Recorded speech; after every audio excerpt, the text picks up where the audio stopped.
Hi, I'm Naveen Bateman. I'm a peer tutor in Biology 1107, and I'll be going over the concepts contained within Meselson and Stahl's experiment. So before we jump into it, you need to understand isotopes.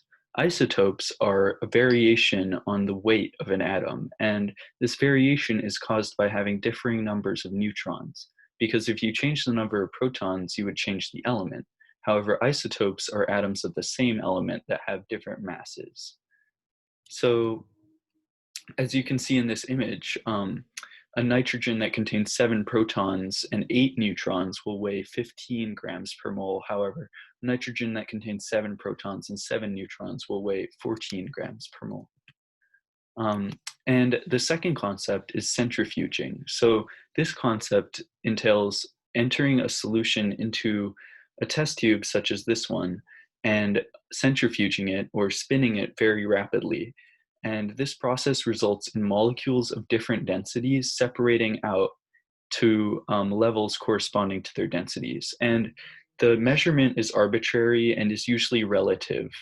Um, so that's important for this experiment because this experiment involves using DNA that contains the nitrogen 15 isotope and contrasting that with DNA that contains the nitrogen 14 isotope.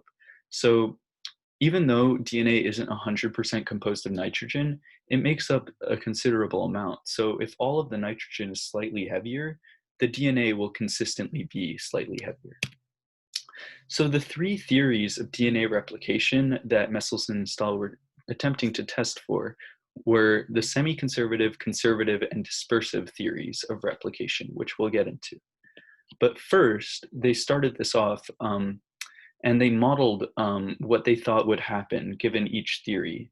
And then they performed the actual experiment with the centrifuge and contrasted the results, the expected results, to determine which theory must have been true. So the semi-conservative theory would entail breaking the bond between the individual strands and using intact individual strands as scaffolding.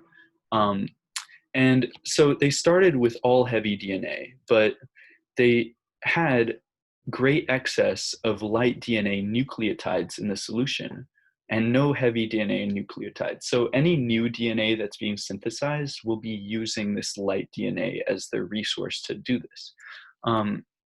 And so if the semi-conservative theory is correct, we would expect those two strands to split apart and remain intact while only light DNA is added to the intact strands, resulting in two double-stranded molecules that are equal in weight to one another. However, their individual strands are different in weight. But since they're equally composed of light DNA and heavy DNA, we would expect their centrifuge result to appear in the center of the relative masses of 15 and 14, whereas generation 0, 100% heavy, would have only resulted in a band at 15. So the process behind semi-conservative replication can be visualized this way.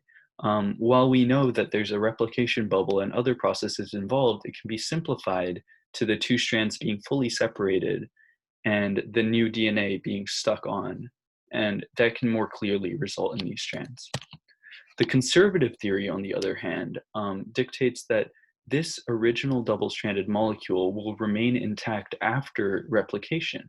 And the new strand can only be synthesized from the DNA in the solution. So it would theorize that this strand would remain the same, and one new strand, because we're doubling the amount of DNA with one round of replication, would be formed and it would be lighter.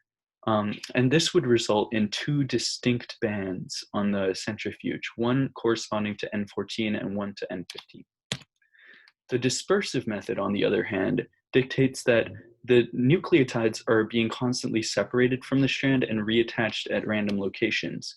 So the composition of the daughter strands is completely reliant on the original composition of the solution. So the solution had enough N15 to replicate once.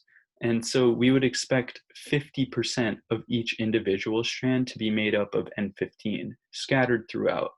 And this would actually result in the same measured result as generation one for semi-conservative, because 50-50, 50-50 still averages out to exactly in between 15 and 14 on the relative scale of the centrifuge, similar to semi-conservative. So the results, as we know, semi-conservative is the correct method. The results aligned with the semi-conservative method.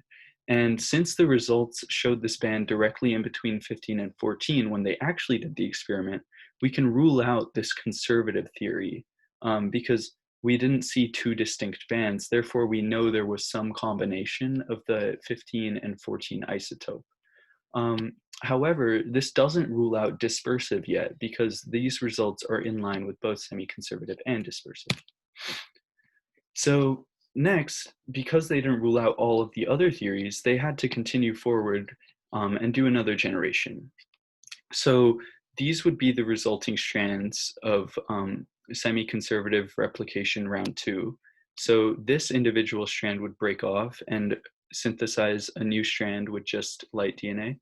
This would break off and synthesize a new strand with the just light DNA, and same for this. So that would result in 2 hybrid strands that are right between 14 and 15, and 2 purely light strands. And I'll show you exactly how that broke down. So that might be easier to visualize it that way. So it's important to note that these two bands are not, it might look similar to the conservative result, but this band is a hybrid band. So it's directly between 15 and 14, while this band is at 15. Now, looking at conservative generation 2, this would remain intact still. This would remain intact still, but still the amount of DNA doubles because it's another round of replication. And the doubled amount of DNA would occur in only light DNA, as seen here. So one other thing to consider about centrifuges is how thick these lines appear depends on the relative amount. So since there's 3 times more 14 in this generation, you would expect a thicker band at 14 than at 15.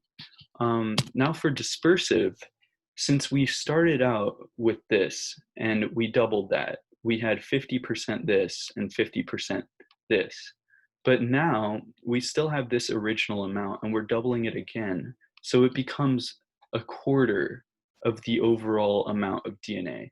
And so all of these individual DNA molecules will weigh the same as each other, but they'll have 3 times the amount of light DNA than they have heavy DNA in each individual strand. And what this would result in is still just one band, but much closer to 14 than it was before. And the results of generation 2 were actually a band exactly at the hybrid position and exactly at 14, which is only in line with the semi-conservative theory. So this is how they confirmed their results. I hope this helped.